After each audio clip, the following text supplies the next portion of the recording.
gitu. Terus kemudian Mat Randiko, ya oke, lumayan masuk di situ. Terus kemudian ini juga Puspo Samudra masuk ya, sudah nyampe kira-kira pesan apa dibalik atau apa sebenarnya fungsionalisme struktural itu gitu ya misalnya. Kemudian Dani Alin juga cukup baik menjelaskan,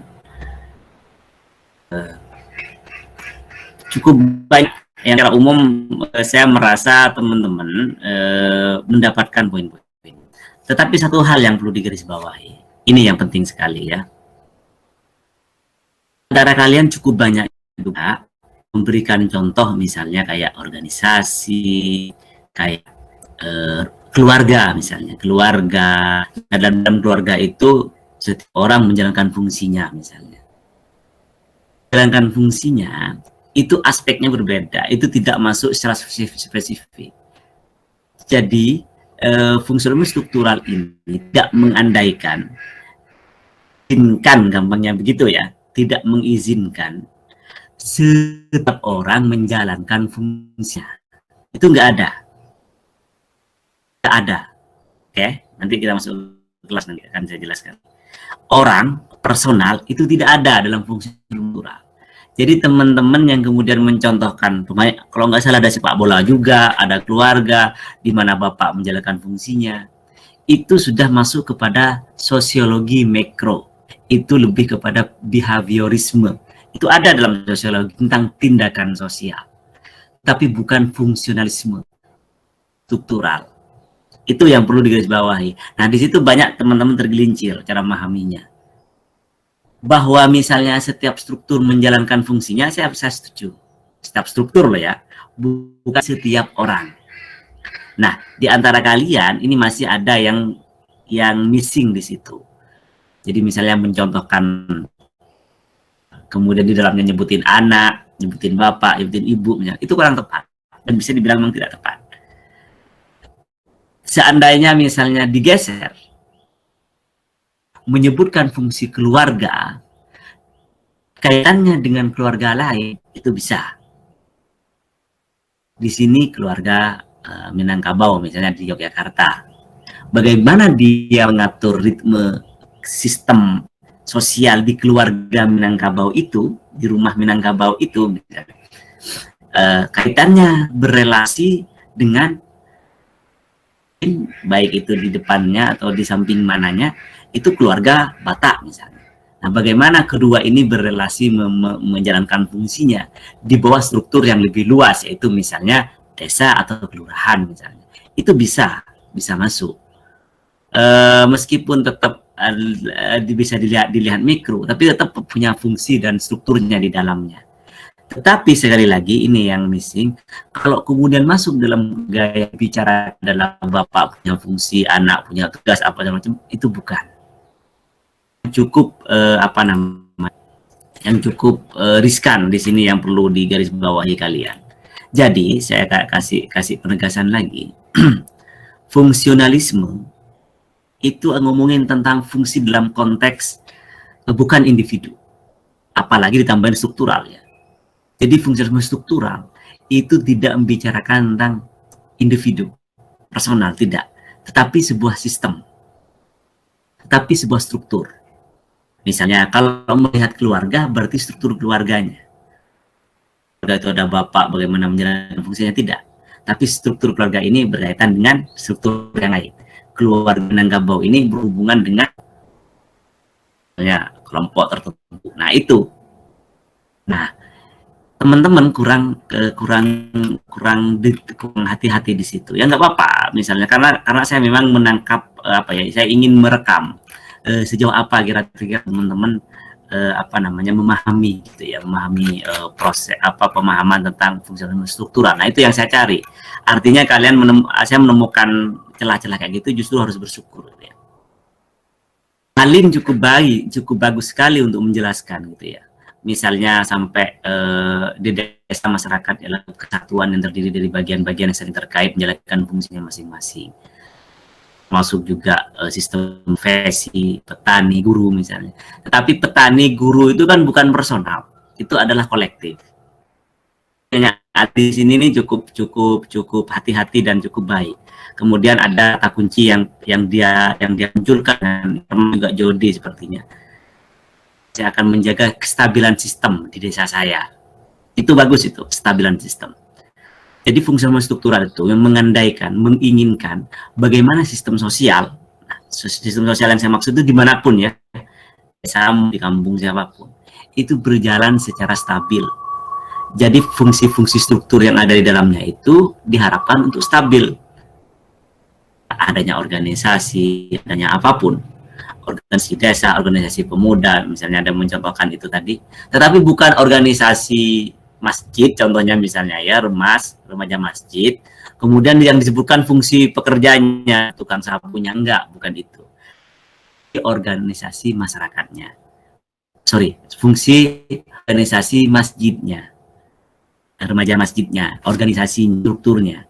Nah, kaitannya dengan lain. Nah, itu untuk menjaga keseimbangan di sebuah struktur sosial, di sebuah sistem sosial.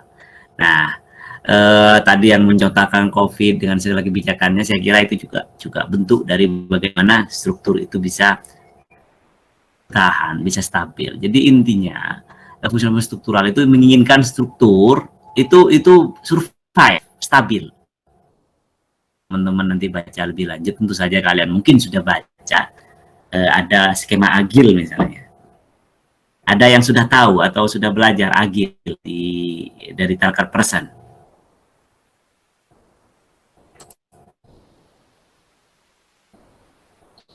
Ada? Iqbal? Sudah pernah mendengar agil enggak? Skema agil enggak? Aisyah? Sudah pernah belajar?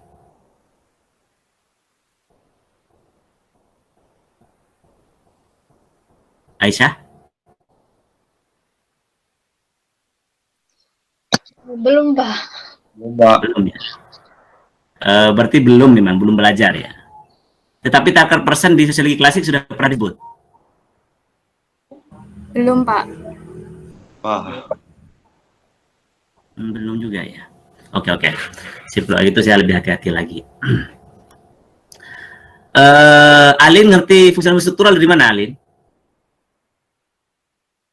Waktu semester 1, Pak, kan ada matkul pengantar sosiologi, terus dan itu sih Pak sama Bu Ambar.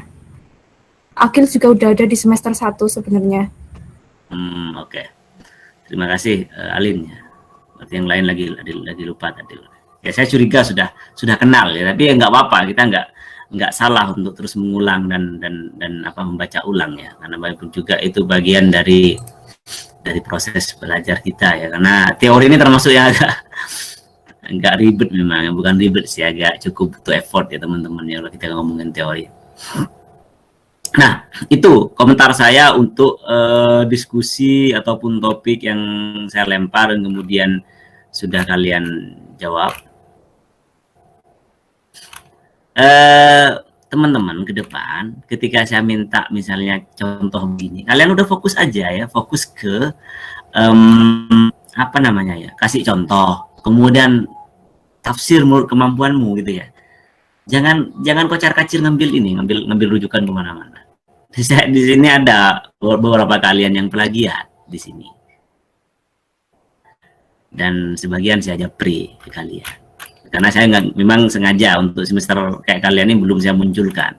Tapi kalau semester 5 ke atas saya menemukan kayak gitu ya saya mention di grup biar semua proses kelas tahu gitu. Kalau masih kalian enggak, tetapi hati-hati ke depan. Kalau misalnya saya minta kasih contoh di sekitarmu, kasih contoh aja. Ya salah, nggak ada masalah kok. Loh, ini bukan ini. Kalian ikut proses ini saja sudah dapat apresiasi dari saya, dapat nilai misalnya ya, karena ini bagian dari proses gitu ya.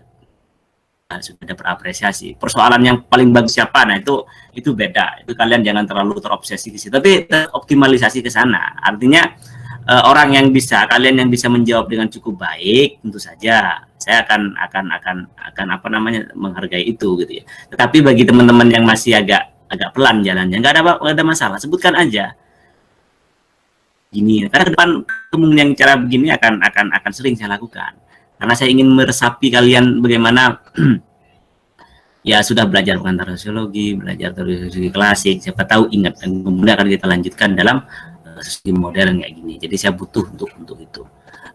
Itu yang perlu diperhatikan banget. Hati-hati kalau misalnya saya minta untuk kasih, udah pikiran kalian aja, seingat kalian aja. Persoalan minta bantuan ke Google untuk memperjelas, kok saya kayak agak lupa-lupa, ada masalah. Itu adalah bahasamu, itu penting itu. Ketika ditulis adalah bahasamu sendiri. Jadi tulis bahasamu, refleksimu gitu, argumentasimu. Jangan biasakan lagi nyari bantuan ke Google, kemudian gue paste dan taruh sini. Saya kalau baca pasti tahu, tidak perlu saya cek terlalu detail-detail ke Google apa. Ketika saya baca akan kelihatan. Jadi kesimpang siuran ide kalian itu saya baca. Di mana kekikukan di kalian itu saya bisa menangkapnya gitu ya. Akan latihan. Karena ini soal kejujuran juga teman-teman ya. Ini soal moral dan saya sangat concern di situ ya, nggak main-main gitu. Nah, sebelum terbiasa, nanti kalau instruktur lainnya hanya untuk saya ya, tapi untuk dosen-dosen yang lain gitu ya, lebih fair kalian itu, tunjukkan sumbernya dari mana. Kalau cuma kayak gini masa butuh kalian copy paste, kan lucu. Kalau saya minta cuma 100 kata, ya nggak sampai pun juga nggak ada masalah. Masa masih cari di Google kemudian gue paste dari situ, kan nggak ini. Kalau saya butuhnya itu kalian menceritakan, ini contohnya misalnya dari teman kita yang di Padang misalnya, Rahmat misalnya, langsung dia menceritakan tentang Tiga Raja misalnya, itu kan khas sekali ya dari background kehidupan Rahmat Randiko ini misalnya, itu bagus ya gitu. Itu sama saja dengan kalian yang lain juga. Kalau misalnya punya contoh spesifik dan kalian bisa menafsirkannya, menjelaskannya dengan baik, itu sudah sangat bagus ya. Oke. Ada komentar sampai di sini? Kalau enggak saya lanjutkan.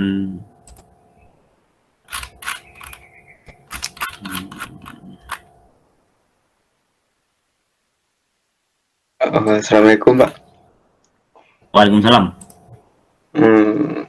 Nggak komentar ya Pak, tapi ini Pak, kadang-kadang susah ini Pak, dikasih sebuah teori, udah kita baca teori, tapi gunainnya itu ke kehidupan kita ini masuk kemana ya? Itu kesusahannya sebenarnya. Iya paham. Iya makanya tugas saya kemarin yang sedang kalian kerjakan ini, dan ini reguler tiap minggu. Ya nggak apa-apa ya, ingat sebelum sekalian lupa lagi soal plagiarisme. Kalau kalian tidak niat mengerjakan, daripada copy paste, mendingan tidak usah dikerjakan tugas yang reguler ini.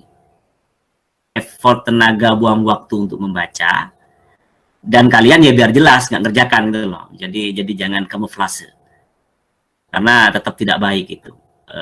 Nah, apa yang disampaikan Rahmat tuh umum, memang pengalaman siapapun Rahmat ya. Kamu jangan berkecil hati. Kita jangan berkecil hati di sini.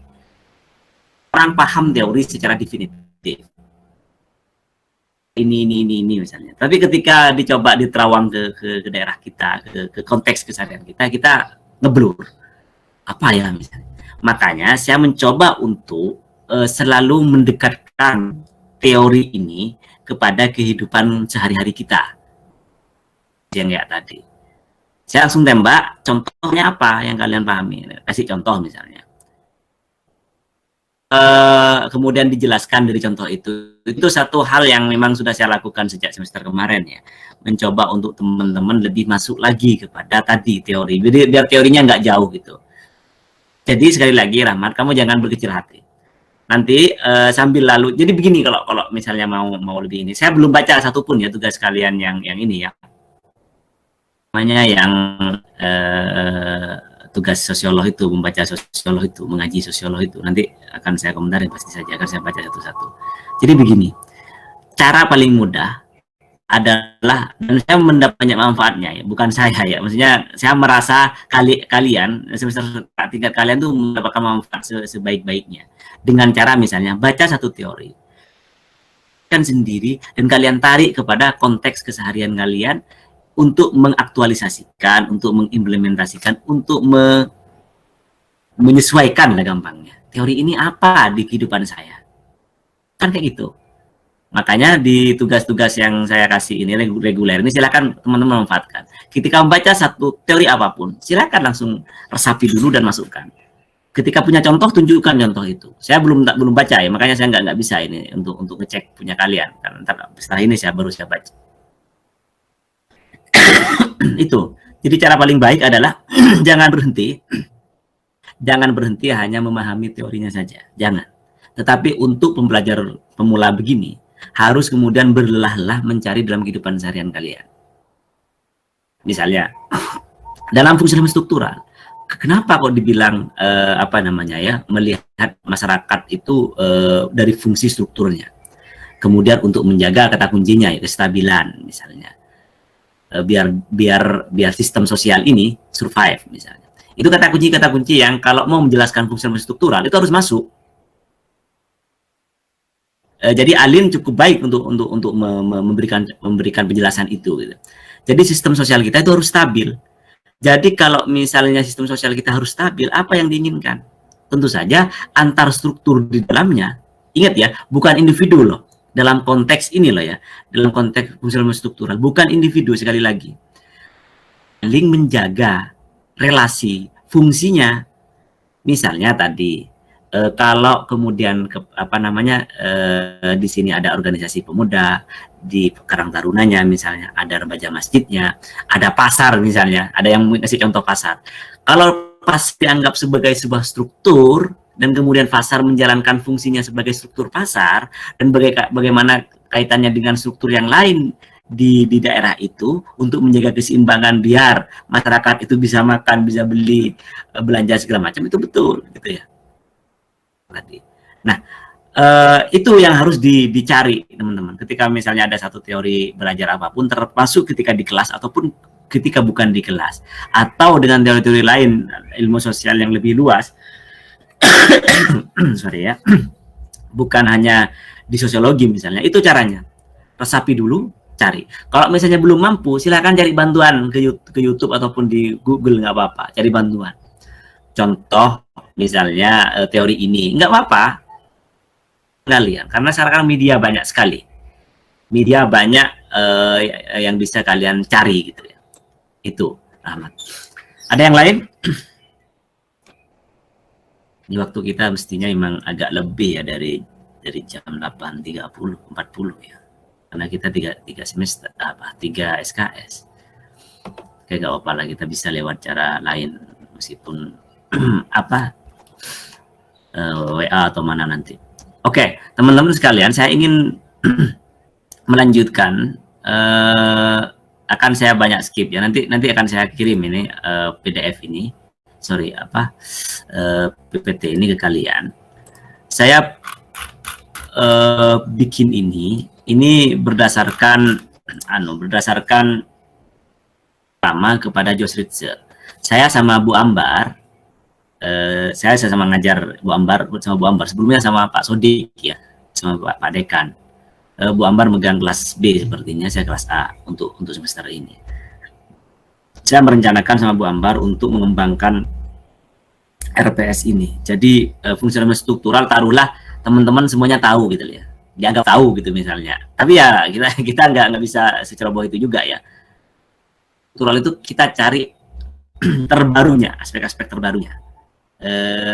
Perkembangan terbarunya yang sifatnya dalam perdebatan makin kesini gitu ya. Jadi bukan terlalu masuk yang lama-lama. Kalau ini masih cukup lama, tapi nggak ada masalah saya kira ya untuk mencari fondasi teman-teman tetap saling mengingat dan memahaminya. Ya itu saya kira nggak ada masalah gitu. Tapi nanti mungkin kalau tidak semester ini, mungkin semester selanjutnya akan saya sambung Ambar dan Pak Sodik mungkin evaluasi ulang gitu. Tapi untuk kali ini kalian jangan khawatir. Untuk kali ini saya carikan khusus untuk tugas-tugas reguler itu memang sosiolog sekarang kontemporer ya. Ya boleh dikatakan sosiolog modern atau postmodern itu nggak ada masalah. Yang penting kontemporer sekarang. Ini saya akan skip beberapa hal yang sudah saya bahas dan kalian saya yakin contoh-contoh tadi sudah kelihatan. Silahkan baca sendiri ya. Fungsionalisme itu sejak kapan sebenarnya muncul? Itu sudah cukup lama ya. Ada John Locke ini salah satu pemikir keadilan, ngomongin tentang stabilitas sosial itu cukup bagus ini. Memang saya nggak perlu bahas terlalu ini. Emile Durkheim kayaknya nggak perlu ya terlalu masuk ke sini ya. Tapi saya ingin menggarisbawahi ini. Jadi fenomena misalnya dilihat sebagai function, must express the phenomena as a function. Jadi begini teman-teman. Durkheim itu adalah, kalau misalnya mau diklasifikasikannya secara major, secara utama, pemikirannya itu memang makro. Jadi melihat masyarakat itu ya sebuah komponen, kumpulan, struktur. Bahkan misalnya fenomena saja dia dianggap sebagai sebuah. Jadi tidak menelisik jadi bagi Durkheim itu individu mati teman-teman. Misalnya coba saya tadi baca di mana ya, kayaknya di buku ya, tetap saya jadi bukunya Durkheim sendiri ya. Misalnya ini juga dibahas di sosial teori modernnya siapa namanya, Anthony Den.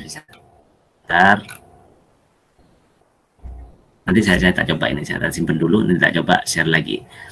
Jadi tapi ini kunci ya, penting sekali untuk teman-teman menjadikan fondasi secara penting. Jadi Durkheim itu tidak melihat penting, menganggap mati bahkan personal individu. Jadi dia melihat sosial, melihat sistem sosial, melihat struktur sosial ya sistem. Itu yang perlu digarisbawahi di sini. Fungsi saya nggak perlu masuk ini ya, saya kira nanti baca kalian. Kalau Max Weber ini kan tindakan sosial ya, lebih behaviorisme. Jadi individu bisa hidup di sini sudah. Jadi kalau kemarin teman-teman saya pastikan lagi, silakan lihat di YouTube itu.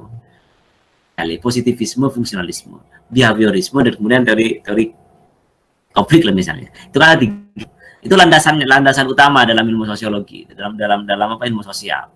Jadi kalau misalnya nanti teman-teman memperhatikan individu, bagaimana dia berperan, bagaimana dia bertindak sosial, maka nanti ranahnya ketemu sama Weber, gitu-gitu pastinya. Ketemu dengan interaksi simbolik, Blamar, ataupun juga nanti misalnya Herbert Mead, misalnya ketemu di situ. Baik misalnya ketika kita lacak paling akhir sekarang, pasti ketemu. Kenapa? Karena Weber salah satu memang tokoh sosiologi atau sosiolog yang memang memperkenalkan ya tindakan sosial itu real gitu ya.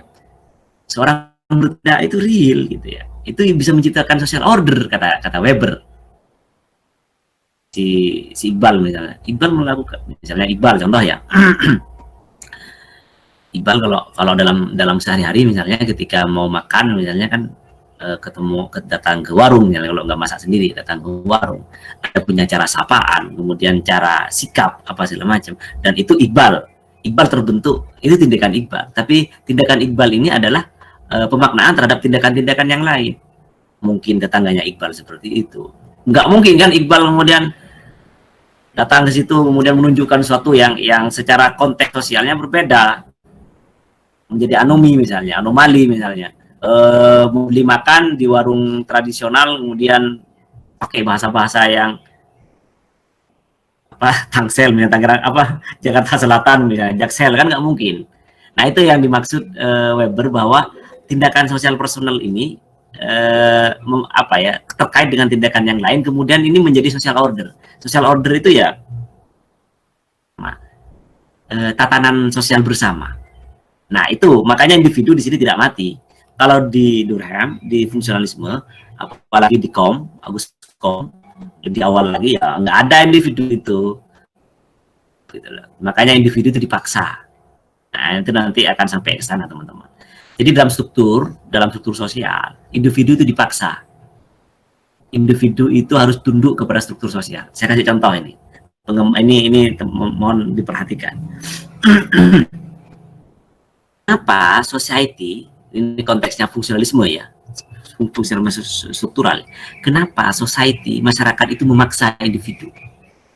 Nah, karena individu ini harus menjaga stabilitas itu sendiri.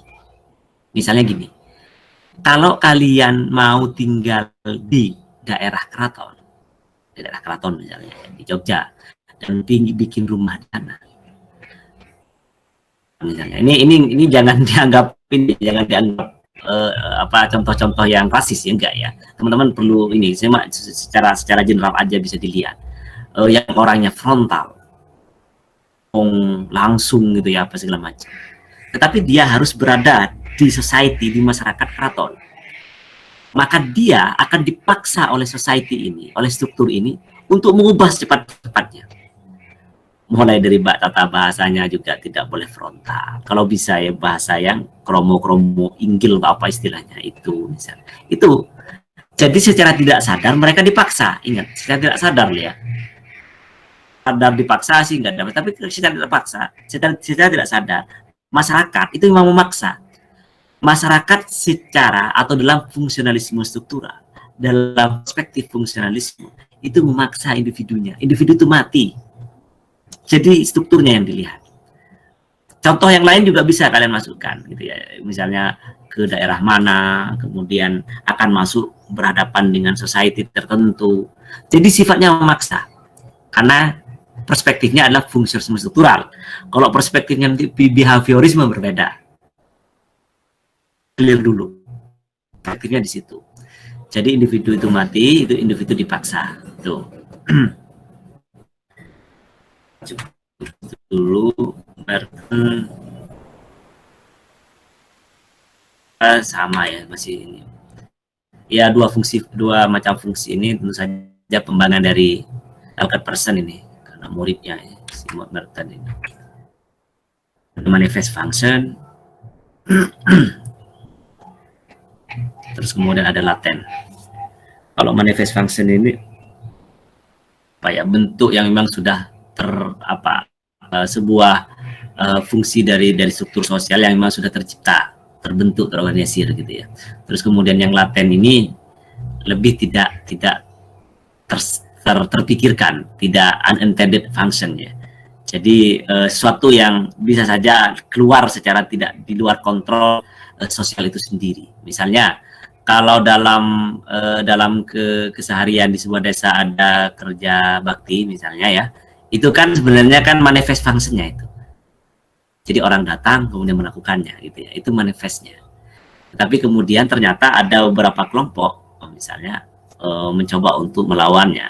Nah, itu sesuatu yang yang di dalam sistem itu sendiri biasa itu muncul secara tidak terkendali. Nanti itu masuk ke teori konflik nanti.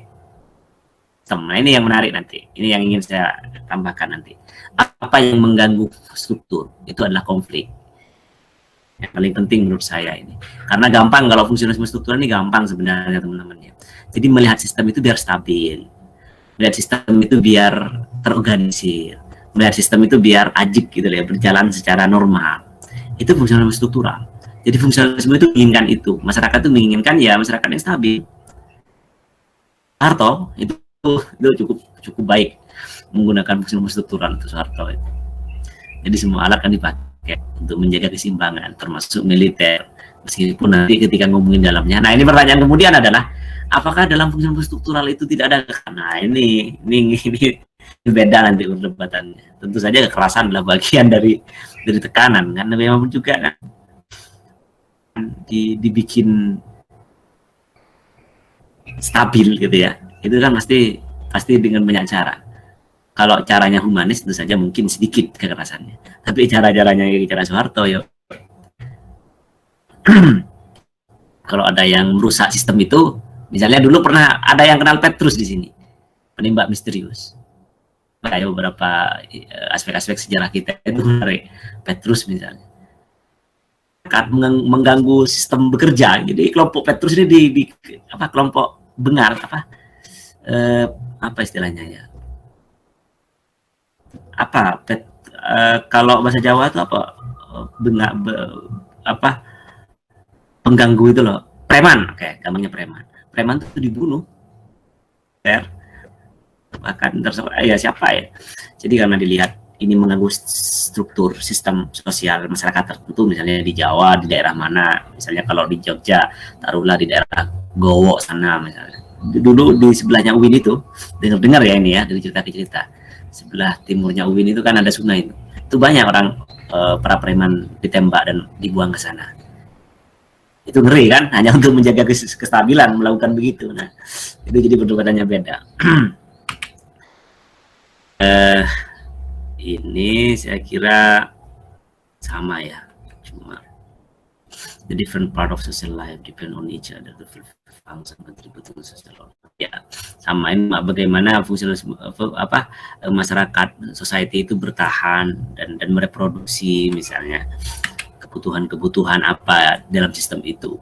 Jadi kita tidak sadar ya teman-teman sekalian ya, dalam kehidupan sosial kita, masyarakat paling kecil di kelurahan misalnya, itu akan tetap mencari stabilitas tentu saja, menjaga dari lebih luas lagi ke kelurahan, lebih luas lagi ke tanah atau kabupaten ya misalnya, terus akan menjaga itu. Karena memang apa namanya ya perspektif society, masyarakat, perspektif struktur itu ya begitu memang. Jadi konflik itu diminimalisir. Nah ini statement yang cukup baik dari Parson ya. Misalnya ya, struktur sistem air misalnya, sistem sungai misalnya, struktur of the river system. Jadi sistem sungai, struktur tentang sistem sungai misalnya, membicarakan tentang struktur air itu sendiri. Ingat, itu sendiri. Air tentang apalah, tentang sungai spesifik ansih di dalam itu. Tetapi tentang struktur dalam kasus ini ya, hubungan antara air dengan earth undulation itu apa namanya patahan-patahan gitu yang memungkinkan bisa bisa abrasi segala macam. Jadi pada prinsipnya begini, ketika ini contoh kembali kepada teman-teman yang mencontohkan keluarga tadi, ketika ngomongin tentang struktur keluarga, bukan keluarga itu di dalamnya anak ngapain, fungsinya struktur fungsinya biar stabil ngapain, tidak dalam konteks ini. Tetapi bagaimana keluarga ini berhubungan dengan kepala desa, bukan kepala desa, berhubungan dengan aparat desa. Kalau kepala desa kan satu ya, individu. Aparat desa berhubungan dengan anggota keagamaan, berhubungan dengan apa? Itu yang dilihat. Hubungan itu, fungsinya di situ. Makanya sekali lagi saya ulang biar teman-teman lebih clear. Nah, jangan kemudian misalnya nyontohin keluarga kemudian masuk kepada anaknya kayak apa kebutuhan sistemnya fungsinya kayak apa, itu bukan masuk sana. Nah ini yang bagus sekali nih Parson mencontohkan. Itu bukan mau membicarakan tentang air gitu ya, tetapi bagaimana sungai ini berhubungan dengan taruhlah irigasi ke sawah-sawah, kemudian dengan sistem-sistem di sampingnya, kemudian sungai dengan pohon-pohon misalnya. Nah itu jadi ada hubungan struktur. Ini sangat kaku sebenarnya kok Parson mencontohkan struktur sungai, tapi ya nggak apa-apa, struktur sungai gitu ya. Jadi hubungannya dengan struktur-struktur yang lainnya, struktur pepohonan, struktur pertanian, itu yang mau dilihat. Yang paling bagus untuk contoh sosial tentu saja sistem keluarga tadi. Kira ini tidak perlu teman-teman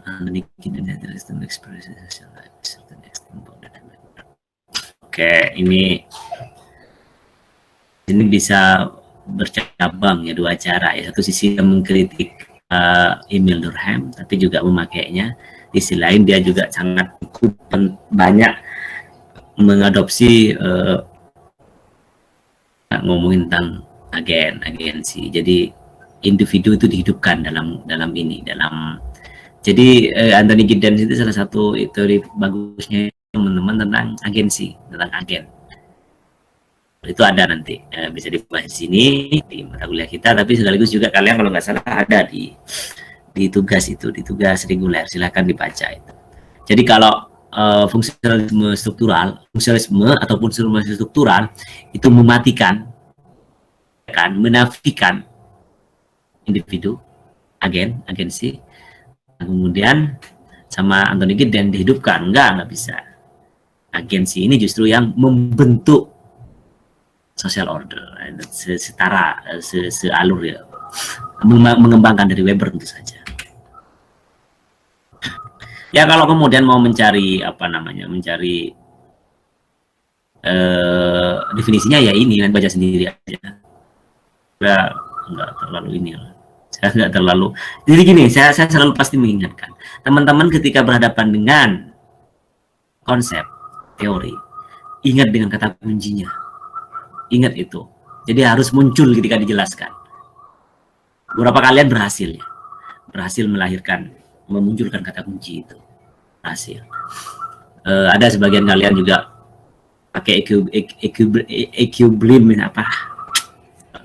keseimbangan misalnya ya.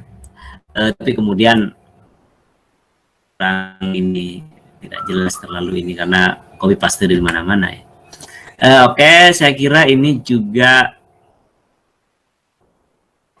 ya sama apa yang saya katakan di awal ya. Jadi fungsi imperatifnya dari fungsi struktural ini ya bagaimana menjaga sosial sistem. Jadi biar tetap stabil, kemudian terintegrasi gitu ya. Jadi kehidupan sosial kita itu harus integrasi, harus utuh. Persoalan dalamnya ada konflik tapi tetap harus dijaga gitu, kira-kira gitu. Nah ini karakteristik melihat masyarakat ya, ini penting ini. Saya akan baca satu-satu. Karakteristik melihat masyarakat dalam masyarakat sebagai makro, ini yang fungsionalisme struktural ya, fungsionalisme. Melihat masyarakat itu makro.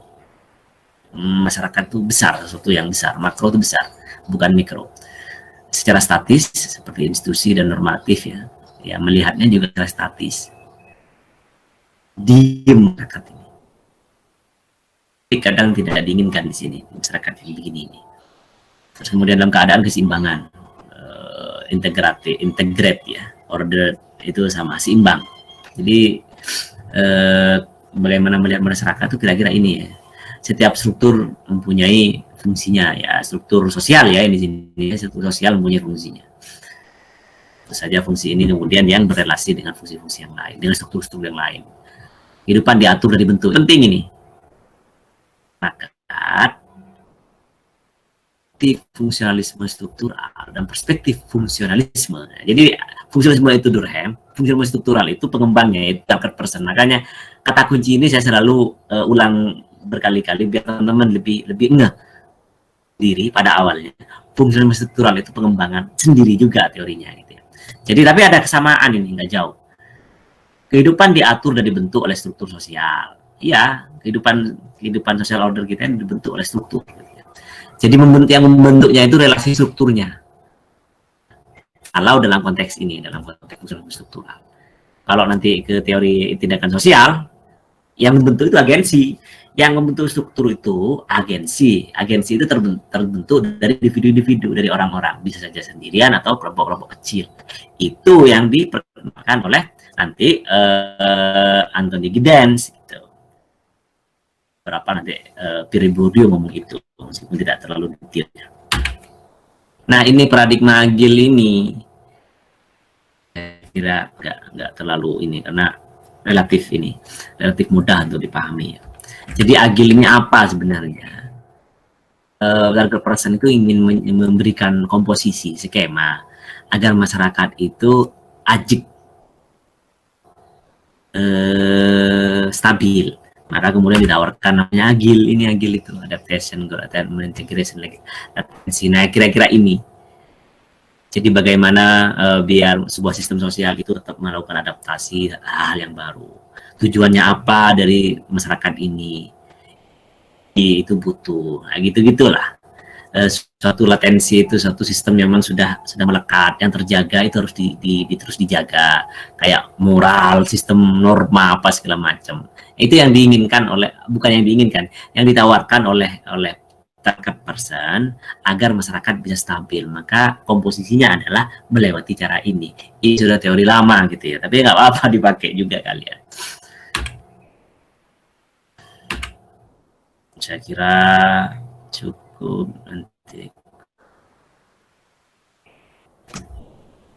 Nah, ini kan saya tadi bilang, Merton ini muridnya. Peter Merton ini muridnya si Tucker Person. Ini mencoba memberikan apa ya, pengembangan tambahan sih. Misalnya adanya kultur ini. Merton menawarkan komposisi lengkap dari sistem sosial berupa konsep kultur, struktur, dan anomi. Ini anomi ini menarik sebenarnya teman-teman.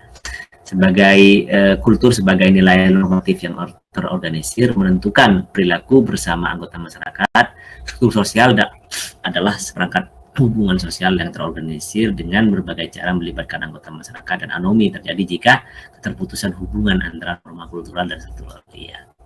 Anomi ini kalau lebih lama lagi dalam konteks teorinya Joseph Mill itu dibilang sebagai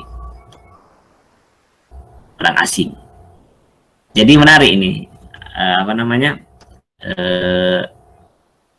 ilustrasinya menarik, strongman, orang asing, orang gila lah tanda kutip bisa dibilang gitu. Jadi misalnya gini, masyarakat kita ya, coba bayangkan di masyarakat kalian, ternyata ada orang asing.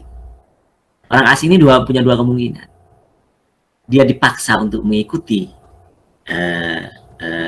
struktur masyarakat di mana kalian hidup. Misalnya di kampung-kampung kita semua ya, sekarang itu kedatangan orang asing, baik 2, 1 atau berapa. Atau yang kedua, mengaruhi banyak orang. Nah, ini yang kemudian menjadi salah satu aspek dalam perubahan sosial. Jadi social change itu salah satunya dibentuk oleh begini ya, anomi namanya. Jadi ada terputus. Merton itu anomi dipaham sebagai ada keterputusan hubungan antara kultur dan struktur sosial yang sudah ada karena ada yang baru. Kalau dalam konteksnya George Simmel lebih awal lagi karena itu sewaktu dengan Max Weber misalnya, itu sebagai strength. Atau nanti ketika dari strengthman ini orang asing ini kemudian lebih naik lagi tingkatnya yang disebut sebagai tragedi kultur. Kayak cultural tragedy gitu ya. Karena ada crash di situ pasti saja ya. Jadi ketika ada orang asing, kemudian dia punya kekuatan secara kapital, itu anomi aneh sekali. Itu bisa mengaruhi, bisa merusak sistem sosial ya, bisa merusak struktur. Makanya dianggap oleh Joseph Mill itu sebagai tragedi budaya gitu. Ini menarik bagaimana kalau di dalam Durkheim tentu saja juga ada anomi ya. Jadi ada sesuatu yang keanehan. Anomali itu sesuatu yang menyimpang lah gampangnya ya. Di sosiologi itu kan nggak ada baik buruk ya, maksudnya moral nggak main di situ. Makanya adanya anomi, masyarakat yang menyimpang ya, gitu. Jadi bahasanya punya sendiri mereka. Ini ada neofungsionalisme tapi nggak berlaku ya. Tetapi dalam praktiknya bisa berkembang secara baik sebenarnya. Tapi nggak dipakai lagi neofungsionalisme ini. Hanya membaca Durkheim ataupun juga tentu saja kritik terhadap Tucker Person. Tucker Person kan hidup, bukunya kan baru terbit tahun 40-an teman-teman, 1940-50. Itu buku The Social Action itu tahun-tahun itu terbitnya. Jadi teori fungsionalisme struktural itu tahun-tahun itu. Sementara Durkheim itu kan lebih awal lagi. Durkheim itu sejak akhir abad 19 justru memang. Dia hidup ya 19 awal sudah mulai ini, 18 akhir sudah 19 akhir sudah muncul dan 20 awal dia sudah hidup teori-teorinya. Nah, tokoh yang paling penting di sini Jeffrey Alexander. Nanti kalian akan ketemu lagi dengan Jeffrey Alexander dalam konteks sosiologi budaya, nanti berkembang ke sana. Neofungsionalisme itu menginginkan apa? Dia menawarkan neofungsionalisme meski tidak dilanjutkan, saya tidak dikembangkan, untuk mengkritik fungsionalisme yang anti-individualisme. Nah, ini penting. Saya tadi di awal sudah mengulang-ulang ini. Dalam strukturalisme, dalam fungsionalisme struktural apalah, itu individu mati. Nah, si Jeffrey Alexander tidak. Dia tidak menginginkan itu. Individu penting. Nah, kan satu sisi dia pinjam ke, tentu saja ke Weber ya, dan para pemikir selanjutnya. Itu tapi ini yang ingin saya pastikan. Nah, oke. Sebelum di kelas kita mau selesai. Mohon diperhatikan ini, tentu saja slide ini ya. Ini di mana letak perbedaan dan bagaimana cara menegosiasikan keduanya antara teori konflik dan fungsionalisme. Ini saya dari mana kok saya tidak mencantumkan semuanya ya. Fungsionalisme itu human need to be controlled. Jadi kontrol. Dalam fungsionalisme struktural juga itu mengandaikan, menginginkan manusia itu dikontrol. Ya karena biar stabil. Kemudian dalam konflik, human need to be free. Nah ini nanti kalau dilacak ya ke Karl Marx ya, dan Simmel juga masuk di sini. Simmel itu kaya sekali ya, meskipun tidak agak minor dalam sosiologi karena bukunya nggak tebel gitu loh, nggak terlalu kuat. Tapi esainya kuat di Simmel ini. Refleksinya bagus, observasinya. Jadi kalau konflik, manusia butuh untuk free, bebas. Dan yang kedua, we should maintain the status quo. Status quo ini suatu yang sudah membentuk, memaksa. Itu status quo namanya. Jadi kehidupan sosial kita itu tidak langsung kita berada dalam status quo, teman-teman. Mau protes ini, mau melakukan ini. Oh enggak, ini kamu nggak boleh, ini ada kultur begini. Nah itu yang kultur begini yang mengekang kita, itu status quo namanya. Itu nggak bisa gerak kemana-mana.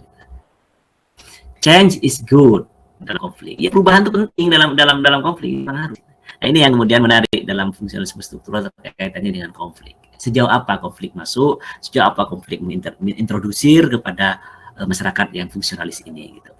Terus kemudian yang ketiga, society should change slowly. Jadi perubahan sosial ini dengan komposisi agil tadi, karena proses adaptasinya, latensinya ada apa saja, kultur yang sudah membentuknya, integrasinya gimana. Jadi orang ada kelompok baru, integrasinya gimana, itu nggak langsung cepat gitu loh. Makanya dibilang slowly. Nah, sementara kalau dalam konflik kan society should have a revolutionary change. Jadi perubahan revolusioner itu dalam konflik. Nah, ini sangat diamalkan dengan baik ini kelompok-kelompok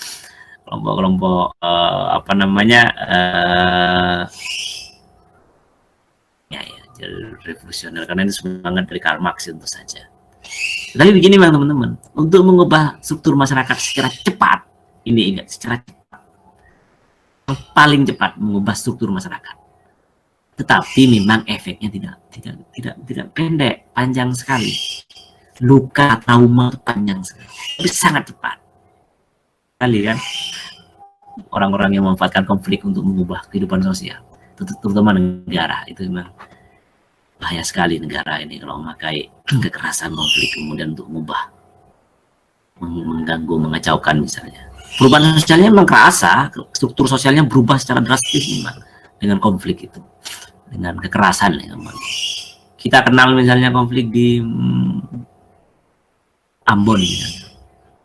Kita kenal kekerasan yang sangat mencekam di Banyuwangi misalnya. Itu kan para pemain semua yang main itu. Kita begitu ya. Ini jadi teori dimanfaatkan secara buruk oleh mereka, oleh pengampu kebijakan. Itu bahaya itu. Betul, ya, konflik itu ya penginstal paling cepat. Jadi misalnya mau menginstal masyarakat ya konflik itu, kekerasan itu. Human are born evil. Dia dianggap bahwa manusia itu lahir jahat.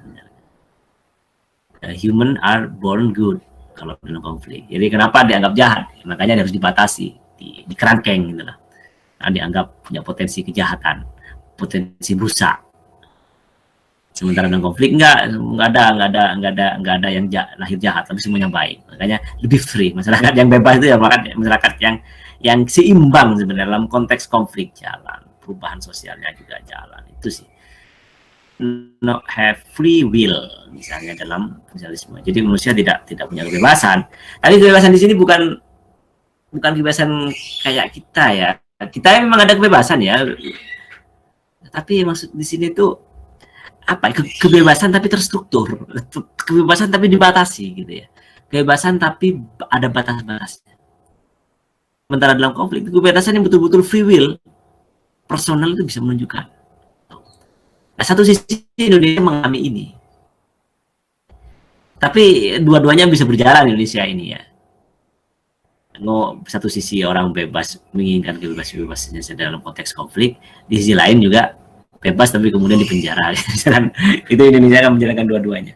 Masyarakat menjalankan yang aspek konfliknya banyak, negara menjalankan otoritasnya yang kadang otoriter. Dan teman-teman saya kira sebagai sendiri ya. Oke, itu beberapa hal yang saya perdalam ke kalian di membahas diskusi itu. Apakah ada respon? Ini lebih 4 menit.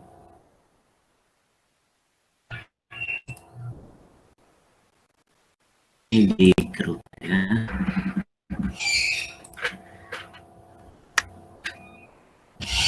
Kalau tidak ada, akan saya tutup forum ini, teman-teman sekalian. Tetap jaga kesehatan selalu, semoga kelas kita bermanfaat. Dan setelah ini akan saya baca tugas reguler kalian dan akan saya komentar.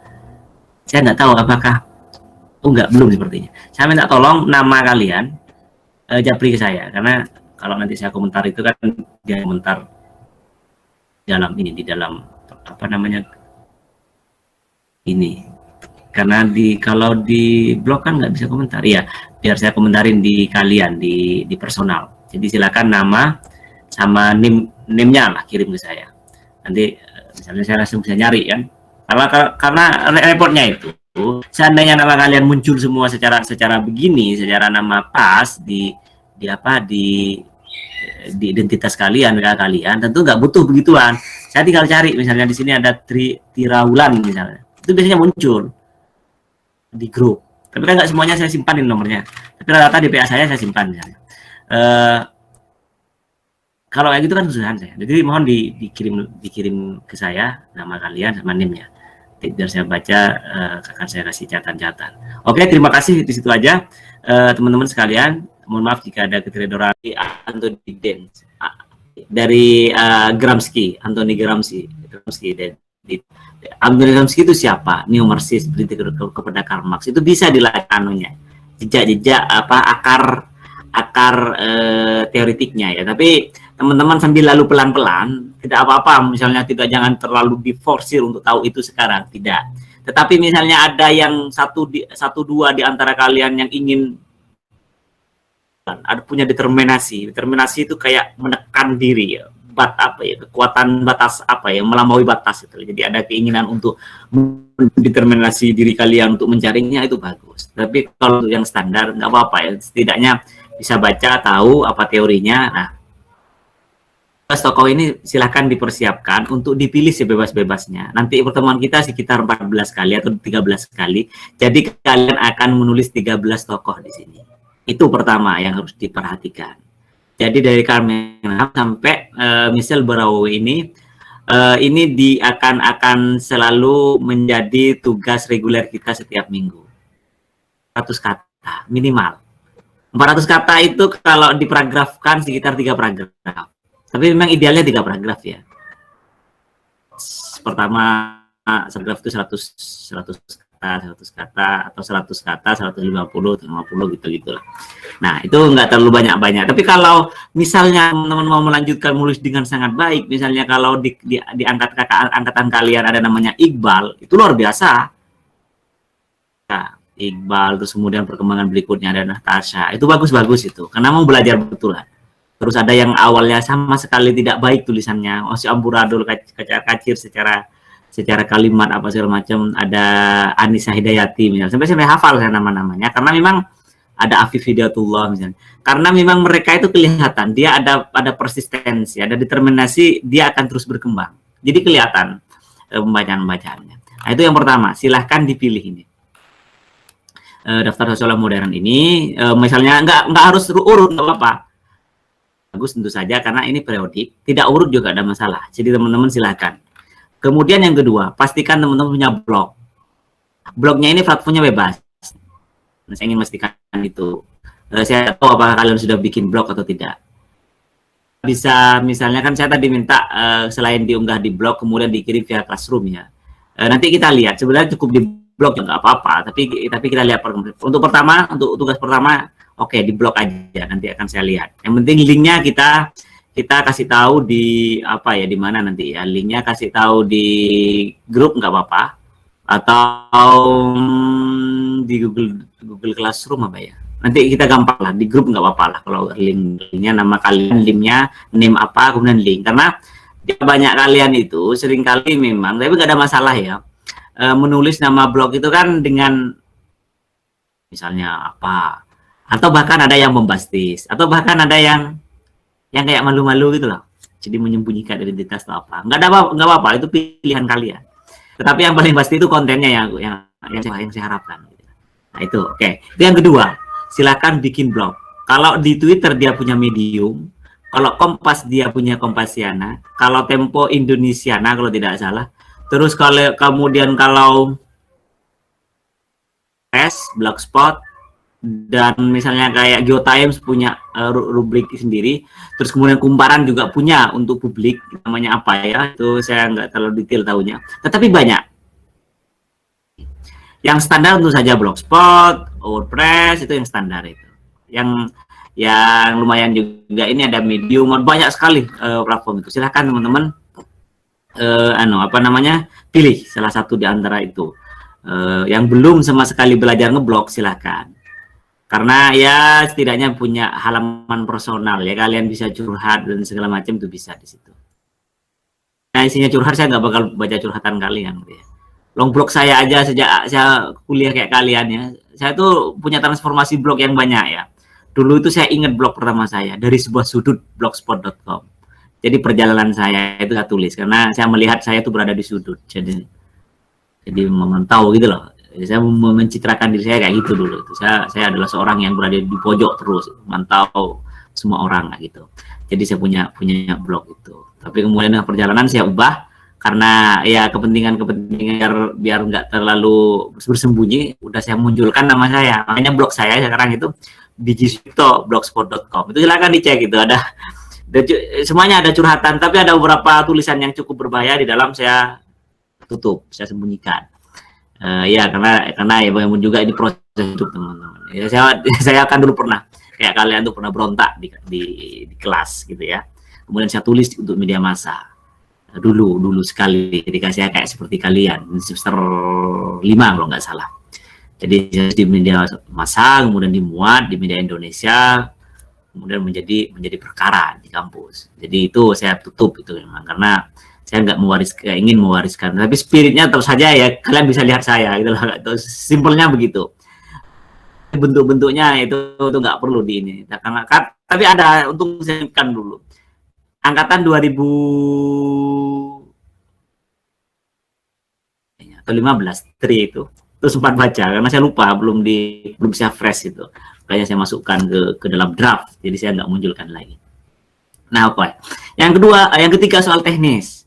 Saya ingin katakan di awal, teman-teman yang sudah biasa dan merasa menulis sudah biasa. Kemungkinan juga ada rajwa sepertinya tulisan-tulisannya kelihatan oke. Silahkan kalian bisa bereksplorasi dengan cukup bebas. Saya nggak mempedulikan harus gini gitu, enggak. Tetapi bagi teman-teman yang masih gagap menulis, saya siapkan yang namanya outline. Jadi outline. Paragraf pertama, kalau kalian sudah baca atau tidak, paragraf pertama berkenalan dengan sosiolog yang dimaksud, asal, tempat kelahiran. Ini nggak perlu banyak-banyak teman-teman sekalian, karena ini kalian itu sudah nyaris semuanya pasti copy paste atau parafrase dari sumber-sumber yang lain. Saya nggak menarik kalau ini. Kalau kalian nulis bagian ini sangat banyak, saya nggak tertarik. Ini perlu diperhatikan. Kalau kalian nulis tentang asal, tempat kelahiran, gurunya siapa, yang mempengaruhi siapa, segala macam, ini misalnya sangat gemuk. Misalnya taruhlah ini sampai makan 300 kata, saya nggak rate nilai saya itu ini lumayan rendah tulisan ini. Karena ini yang paling mudah. Oke. Di paragraf pertama ini ngomongin tentang sosiolognya, misalnya akan nulis Pierre Bourdieu lahir di mana, sekolah di mana, apa karyanya, itu simple dengan ini. Nah, yang tertarik itu tentu saja yang ketiga sebenarnya, yang ketiga. Tapi nanti saya urut dulu. Paragraf kedua menarasikan sumber bacaan tentang sosiolog teori tersebut. Misalnya, ini langsung ada statement kayak gini, nggak apa-apa di tulisan kalian. Saya mengenal teori fakta sosial Emile Durkheim dari buku Rules of Sociological Method, misalnya. Saya membaca teori habitus Pierre Bourdieu dari buku ini. Jadi teman harus muncul essay. Jadi saya bisa melacak si A ini baca tulisan apa sih, si B ini dapat dari mana sih, gitu-gitu. Terus dijelaskan dikit. Fakta sosial adalah atau habitus adalah, yang saya bold, saya hitamkan lagi, diperhatikan. Dalam pandangan saya, langsung masuk kepada diri kalian sendiri. Memahami, membaca teori, kemudian dalam pandangan saya. Ini penting karena begini-begini. Fakta sosial menjadi menarik dalam kehidupan saya karena begini-begini. Jadi udah masuk jarak teori itu. Kemudian kamu internalisasi dalam diri kalian. Kemudian munculkan apa pemahaman kalian terhadap teori itu. Kalian masih kaku, tidak terlalu paham, gak ada masalah. No worries, jadi lanjut aja. Jadi nggak apa-apa, yang penting disampaikan secara baik. Jadi silakan ikuti outline yang saya kirim ini, bagi kalian yang masih agak kaku nulisnya. Kalau baik, misalnya udah sangat oke, nggak ada masalah. Tetapi poin-poinnya harus ada gitu ya. Ketiga, nah ini yang akan paling saya perhatikan. Garis bawahi. Paragraf ketiga inilah yang akan paling banyak saya baca, yang akan paling banyak saya perhatikan, nilai. Perhatikan konteks teori yang dipilih. Misalnya dari Emile Durkheim, misalnya fakta sosial. Ini klasiknya ya. Misalnya. Jadi kalian harus menariknya, merefleksikannya, mengkontekstualisasikannya dalam kehidupan kalian sehari-hari di sekitar kalian. Jadi di sekitar kalian betulan. Jadi nggak jauh dari dunia kalian, harus di sekitar kalian. Nah, begini caranya. Misalnya, kalian belajar tentang habitus. Ternyata di sebuah keluarga, ada keluarga di tetangga kalian ternyata punya kebiasaan yang unik. Kenapa ini bisa? Oh, ternyata habitusnya begini ternyata. Nah, gitu-gitu. Misalnya, ini untuk yang fakta sosial ya. Ketika observasi di sekitarnya, bisa kehidupan di sekitar kalian paling dekat. Misalnya ada teman begini. Setiap minggu, saya mempunyai kewajiban untuk piket ronda di komplek. Sebagai seorang asing, proses integrasi saya dengan orang-orang komplek cukup lamban. Saya sebagai orang Madura kemudian tinggal di Jogja ya. Mereka berbicara dalam bahasa Jawa dan bahkan bahasa Jawa halus atau apalah kromo inggil atau apa istilahnya. Saya melihat fakta seperti ini sebagai fakta sosial dengan norma dan kesepakatan sistem berbahasa yang tidak tertulis. Tetapi situasi ini memaksa saya, ini perlu digarisbawahi, memaksa saya untuk bertahan dan sekaligus belajar bahasa Jawa halus misalnya. Ini sebuah refleksi yang kalau dicari secara teoritis itu ketemu, yaitu apa? Tentang fakta sosial. Fakta sosial tentang bahasa, tentang norma gitu-gitu. Atau tentang fungsionalisme sebenarnya dalam teori ini. Tentang sistem sosial misalnya. Itu masuk dalam refleksi saya, tulisan saya ini. Kalau kita misalnya cari. Dalam statement ini ada teori apa sebenarnya misalnya. Ini sudah agak tahap lanjutan ya. Kalian yang penting, ini yang garis bawahi. Kalian yang penting sekarang adalah paham satu teori, apapun teori yang akan kalian usung dan sosiolognya siapa. Kemudian cari di sekitar kalian menurut kemampuan kalian. Titik di situ. Menurut kemampuan kalian. Memberikan contoh menurut kemampuan kalian.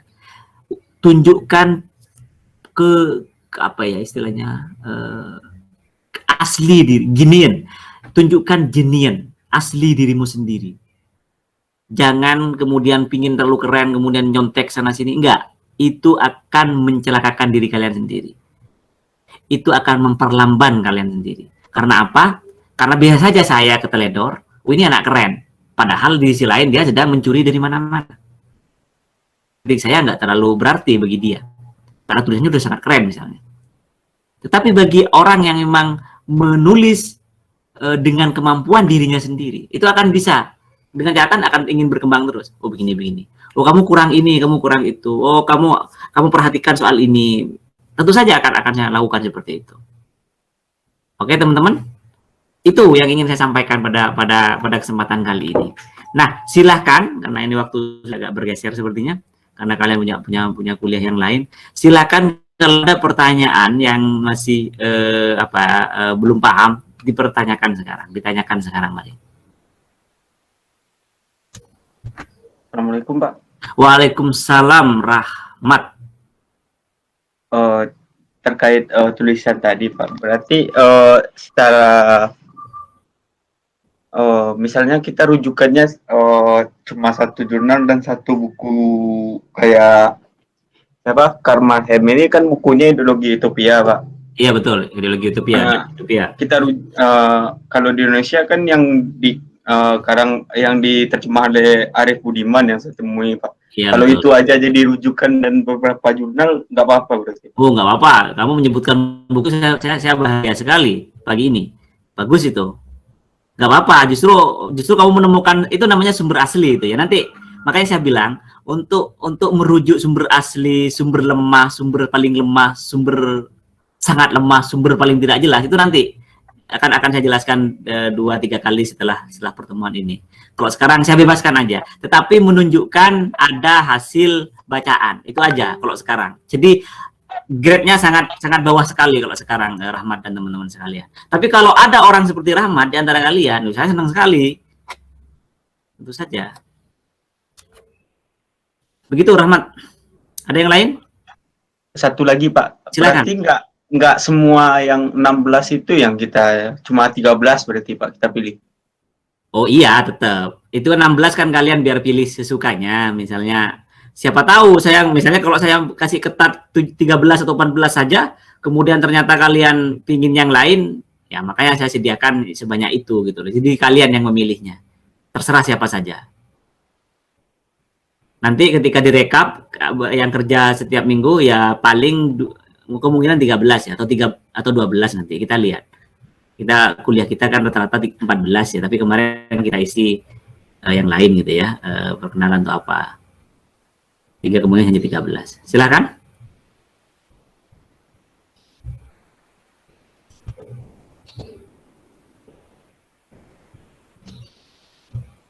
Ada yang mau tanya?